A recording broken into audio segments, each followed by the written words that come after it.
बिस्मिल्लाहिर्रहमानिर्रहीम अस्सलाम वालेकुम। ऐसा लग रहा है कि इसराइल की जंग के दौरान अब एक नई जंग बिल्कुल तैयार हो रही है और ये मामला अगर रुके ना तो ये हो सकता है कि अमेरिका वहां पर भी पहुंचे। अमेरिका की नेवी का एक ऑफिसर वेनेजुएला के अंदर अरेस्ट कर लिया गया है। वो अपने पर्सनल काम से गया था, इन्होंने वहां पर उसको उठाकर एजेंसियां ले गई। अब आप ये सोचें कि इस सारी सूरत हाल में अमेरिका और वेनेजुएला वेनेजुएला की बैक पर खड़ा हुआ है रूस।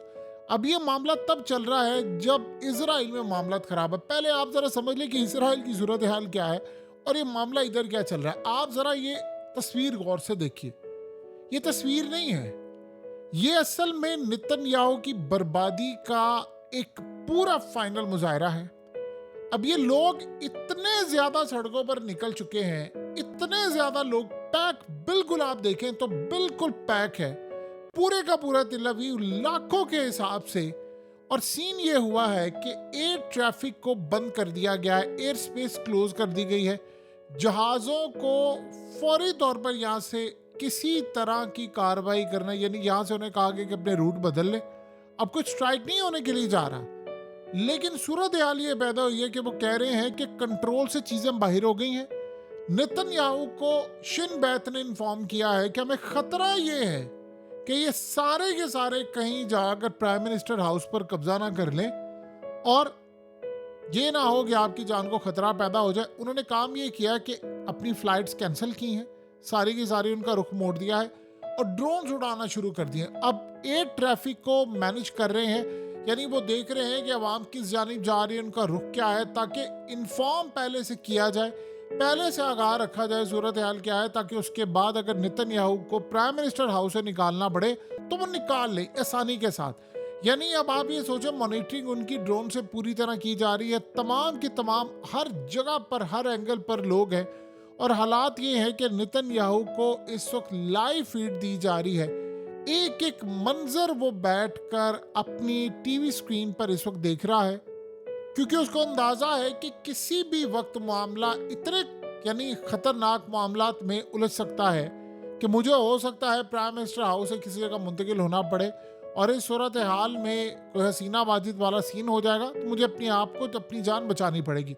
अब अंदाजा करें उसका ऑर्डर क्या आ रहा है। ऑर्डर ये आ रहा है कुचल दो, और घोड़े लेकर आ रहे हैं। यानी पुलिस वालों का ये काम है घोड़े लेकर आ जाना, घोड़ों से चढ़ाई कर देना और ये कर देना वो कर देना। हालात ये है कि कतर ने इस वक्त इनको कहा है कि आप सिर्फ यानी आप सोचिए ईरान का प्लान कैसे काम कर रहा है। कतर ने और मिडिल ईस्ट पूरे के पूरे मिस्र समेत सब कह रहे हैं बर्बादी का जिम्मेदार एक ही मुल्क है, इजराइल।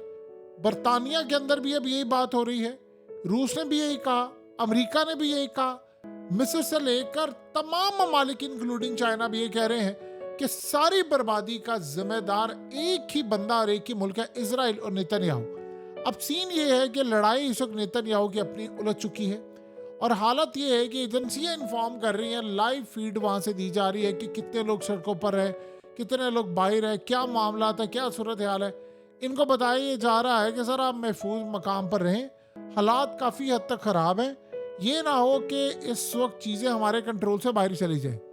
यानी आप ये सोचें कि इसराइल की तारीख में ऐसी सूरत हाल कम ही देखने को मिली है कि जहां आवाम के सबर का पैमाना लबरेज हो चुका है और आधी रात को आप अंदाज़ा करें इतनी बड़ी तादाद के अंदर जब लोग निकले होते हैं तो ये समझ लें कि उनको पता है कि हम किस लिए आ रहे हैं। नेतन्याहू असल में जितनी मर्जी कोशिश कर ले, अब चीज़ें कंट्रोल से बाहर हो चुकी हैं। और देखिए आज नहीं तो कल ज़्यादा देर नहीं ये रहेगी, क्योंकि इसको फौज भी बैक कर रही है एहतजाजों को, और फौज के साथ एजेंसियां भी बैक कर रही हैं। अमेरिका से लेकर बाकी ताकतें सब कह रही हैं कि किसी तरह नेतन्याहू का धड़न तख्ता हो जाए, ये बंदा फारिग हो जाए। अब सीन ये हुआ है कि नेतन्याहू का माइंड बदलने की कोशिश कर रहे हैं ये लोग, लेकिन ये हो नहीं पा रहा। अब ऐसा ऐसा उसकी हुकूमत के अंदर भी तनकीद होना शुरू हो गई है। आप अंदाज़ा करें कि आज जब लिबनान ने हमला किया तो लोगों को बताया जा रहा है कि आप फौरी तौर पर बेसमेंट में चले जाए, आपके हालात काफ़ी हद तक ख़राब हैं। यानी लोग अब कंट्रोल से बाहर होते जा रहे हैं। अब सीन कुछ इस तरह से है कि इस वक्त हालात ये पैदा हुए हैं कि अमेरिका की अपनी एक नई लड़ाई खुली है और वो हो रही है वेनेजुएला के साथ। आपको पता है वेनेजुएला में आज से चंद दिन पहले एक ब्लैकआउट हुआ था। और उसमें वेनेजुएला के सदर ने इल्ज़ाम लगाया अमेरिका के ऊपर। उसकी वजह ये है कि वेनेजुएला के अंदर जो इस वक्त सदर है निकोलस मोडोरो, उसको बैक करता है रूस। रूस के साथ ताल्लुकात है बड़े अच्छे, और अपोजिशन को बैक करती है यानी CIA, अमेरिका की एजेंसी। तो अब सीन ये हुआ है, सूरत पर्सन अपने फैमिली के काम से गया, तो वहां पर जाकर इनको पता चला, उन्होंने इसको डिटेन कर लिया। अब इसी तरह एक और बंदा था, नॉर्थ कोरिया गया, उसको भी डिटेन कर लिया था। रूस गया, उसको भी डिटेन कर लिया। अब यहाँ पर उन्होंने इसको कब्जे में ले लिया है और कहा है कि हम नहीं छोड़ेंगे। अमेरिका ने उनको दी है वार्निंग, हमारा बंदा वापस ना मिला तो फिर हम बहुत बड़ा इकदाम करेंगे। अब वो वहाँ पर ये सूरत हाल है कि अगर ये चीज़ें रिवर्स ना हुई तो ये भी पॉसिबिलिटी है कि अमेरिका वहाँ पर जाकर कोई स्ट्राइक कर दे। मसला ये है कि उसकी बैक पर कौन खड़ा हुआ है?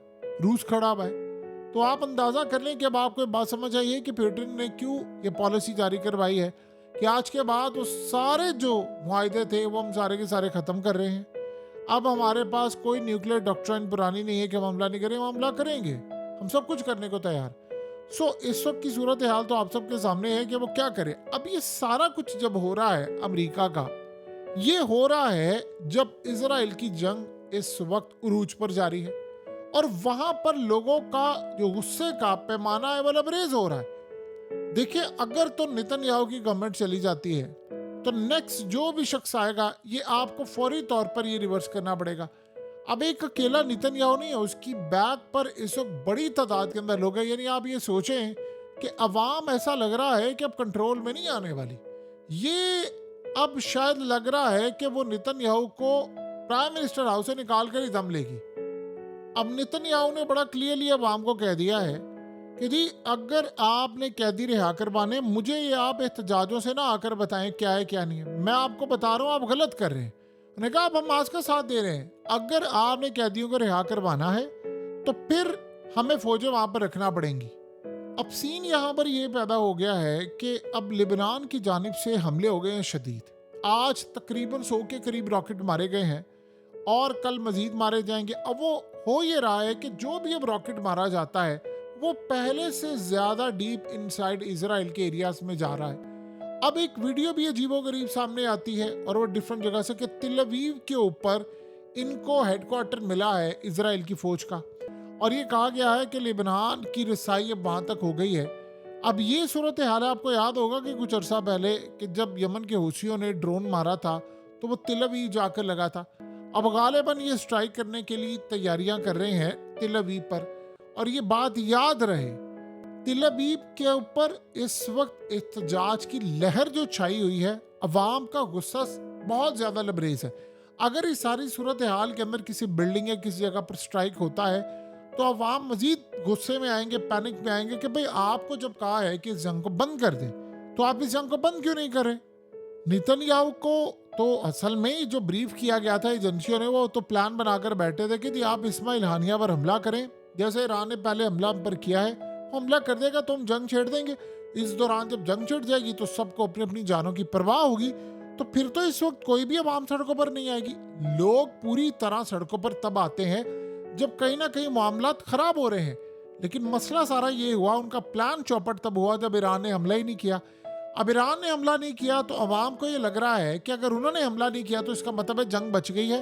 अब आप ये देखिए, सड़कों पर बाइडन से लेकर तमाम लोगों के खिलाफ इस वक्त नारेबाजी जारी है।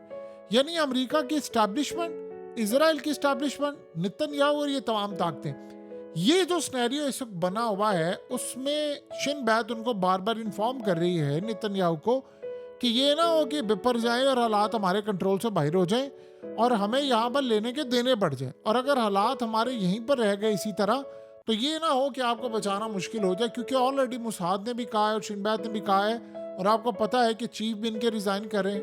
तो सारी सूरत हाल में एक ही चीज दबाव डाला जा रहा है नेतन्याहू पर कि डील करो डील करो। ऐसा लग रहा है कि जब सारे तंग आ जाएंगे तो ये ना हो कि अंदर से ये बिल्कुल नेतन्याहू को फारिग कर दें, क्योंकि उसकी वजह से मामला तब काफी हद तक खराब हो गए।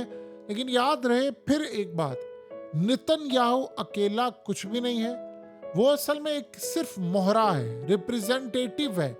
पीछे बैठकर जो ताकतें दुनिया को चलाती हैं, जो दुनिया को तबाह करने के लिए तैयार है, असल में नेतन्याहू उनका मोहरा है और उन्हीं का बंदा है। आने वाले वक्त के अंदर हालात ये बता रहे हैं कि हम इजराइल के अंदर एक बड़ी लड़ाई और हो सकता है कि खाना जंगी वाला माहौल भी देख लें।